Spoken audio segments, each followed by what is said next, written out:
fer, xic? Cago en la Selena. I ara, a final de curs, com ho arreglem això? Cago en la... Se te l'han pegat, mira, toca limpar-ho, a veure si ella em pot dir alguna cosa.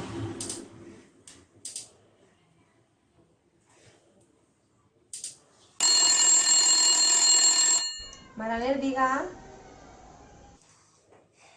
Amparo, com està l'assunt? Cago en la mar, que no se te l'han pegat a la festa final de curs. A veure si entre dos podem fer una cosa o altra, perquè és que no hi ha manera d'aclarir-ho. Què? A veure, tranquil. No, a veure, vale, no patisques, ara ho pensarem. Mare meua, què fem ara? Això és una tragèdia, José? Ai, mare meua. Jo no sé, mira, estic parlant super nerviosa. Jo ja no sé què aclarir. No sé què aclarir. Cago en la mar, Selena! No ho aclaris! No ho aclaris. A veure, fem una cosa, vale, tranquil. Jo ho solucionaré, vale? Mare meua! Vale, no passa res. Ara jo intentaré a veure si busco alguna idea. Deixa'm a mi, val? Tranquil. Vale, a veure com ho aclarim. Vale, us dic algo, vale. Adeu. Mare meua, ara què fem? Està agafant ja.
Ei!